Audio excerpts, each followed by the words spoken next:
After fabbing in this shop for 2 years, I decided it was time to bite the bullet and make some improvements before I started my biggest project yet, the twin-turbo Viper-swapped Dodge Charger.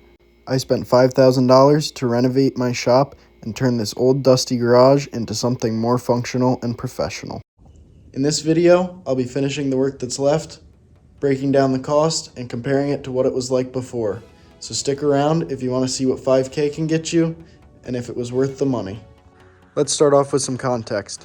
This building was originally built probably somewhere around the early 1900s as a barn or a workshop, so it's safe to say that it's pretty dated. At some point, a previous owner added on to this original building, making the bays deeper and the ceiling a bit taller in the front. You can see the original building and what was added onto it. You can even tell the difference with this side having studs, the walls on this side before I had the studs that were just flat planks. Now that you understand that this building has probably been through a lot over the years, we can get to what was wrong and what had to be fixed. There's a lot to cover, so I'll start from the bottom and work my way up.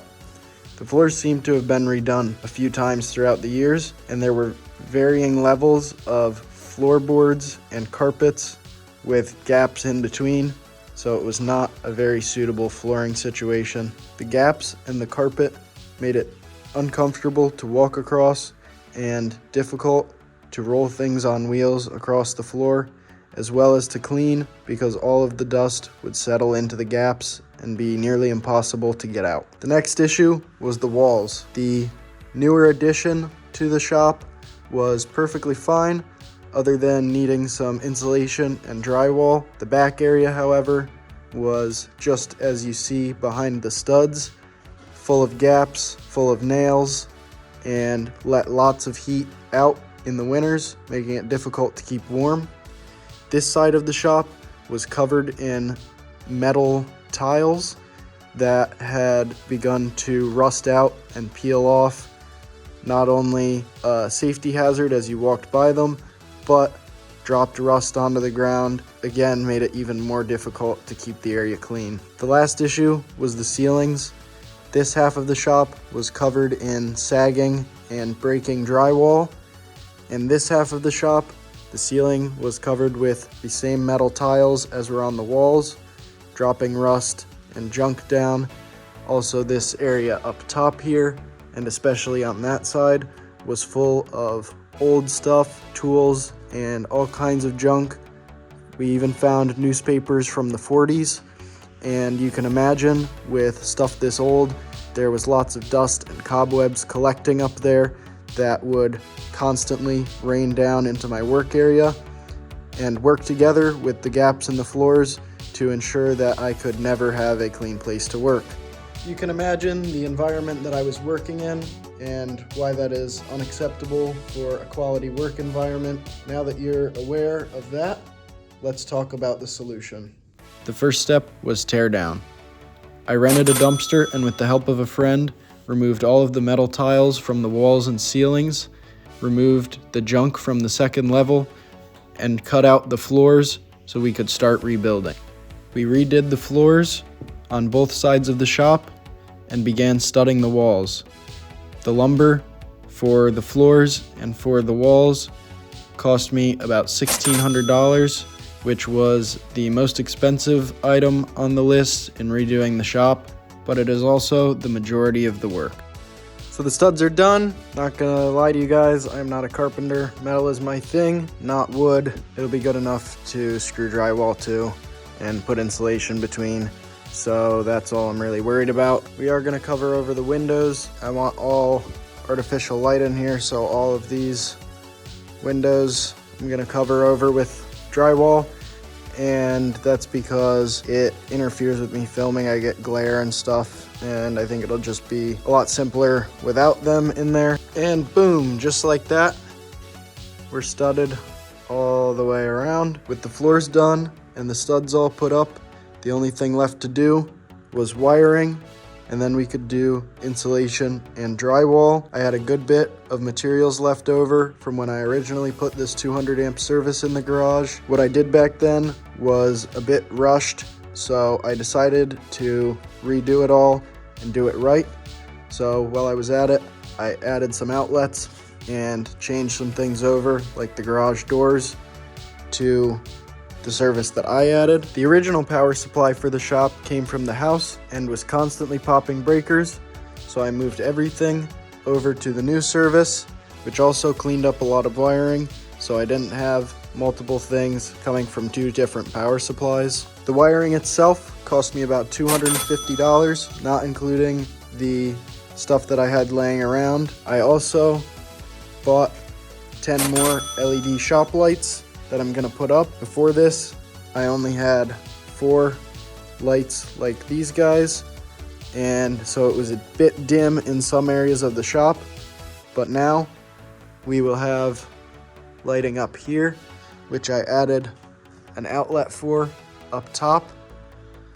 We'll also have 2 rows of lighting in here, as well as 2 extra lights for me to put over a bench or 2. So we will definitely have a much nicer lighting situation. So I got some of the lighting put up. We've got 2 more things on the list. One of them is a bonus item that I'll go over at the end. But right here, I've got all of my drywall and insulation, which in total was about 1,100 bucks. That was about $750 for the insulation, $350 for the drywall. So I'm gonna go ahead and put that all up. Last night we picked this stuff up. My buddy Derek from Last Breath Beaters helped me pick all this stuff up in his truck. Big shout out to him. Wouldn't have been able to do all of this without him. So go check out his channel at Last Breath Beaters. Some funny content, some interesting stuff. Without further ado, let's get this insulation and the drywall put up.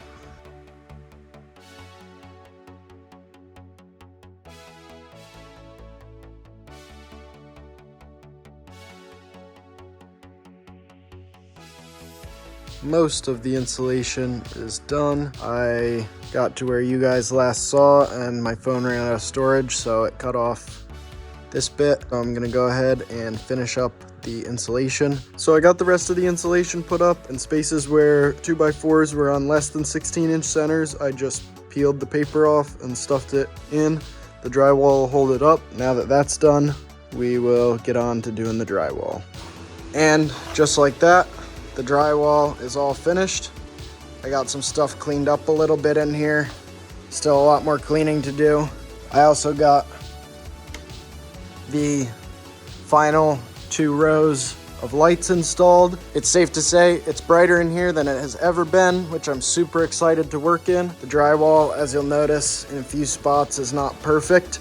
I found out pretty quick that this building, being over 100 years old, is not very straight, square, or flat, so that gave me some trouble. Plus, this is only like my second time doing the drywall. Once I got to the end of it, I was kind of getting into a rhythm and was able to make it a bit nicer. Now we'll move on to the bonus item, the compressed air piping system that's gonna run around the shop and eliminate all the long air hoses laying on the ground. Super dirty when you have to wrap them up, make a mess, get tangled in stuff. Not fun. This is something I've wanted since I first started working in here. I will link it in the description, and I'll go ahead and show you guys the install. I have my air compressor out in the shed beyond this wall. I drilled a hole and brought it in through the wall with a soft hose. The regulator is going to mount right here with a filter before the regulator, and then it's going to split off here, run up this wall, around, and drop down one in the middle.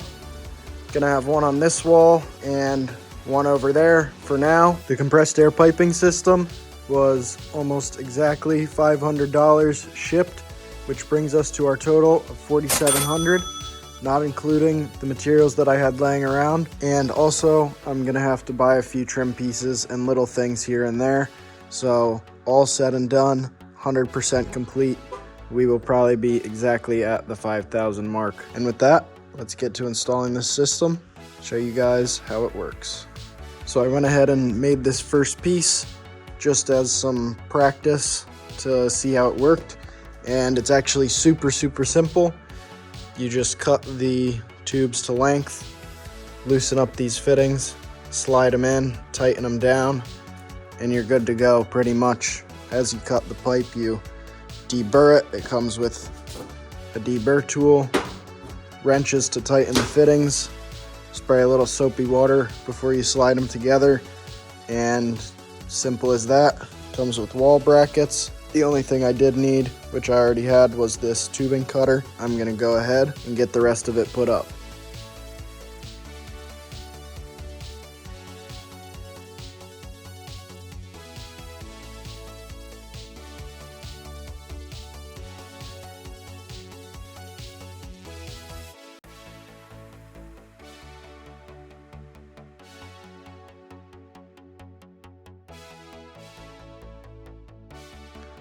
Alright guys, so I got to this point and I realized I'm not going to have enough of the 90-degree fittings to go all the way around to the other side and drop down. I would need 1, 2, 3. I only have 1 left, probably because I had to do such a weird situation right here. I could have counted them first, but I was kind of winging it, planning it out as I go. Not a big deal. I will order some more fittings. For now, we've got a lot of other stuff to do, so I'm going to start cleaning up, putting some final touches on some things, and we will come back to this when we have the new fittings.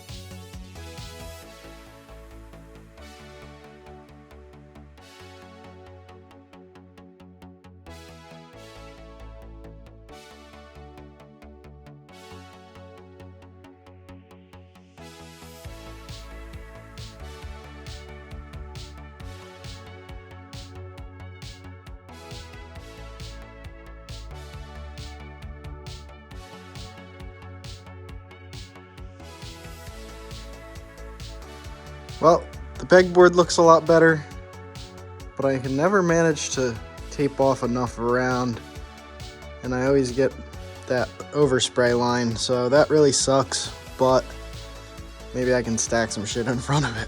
That's, we're not gonna talk about that. The pegboard dried out.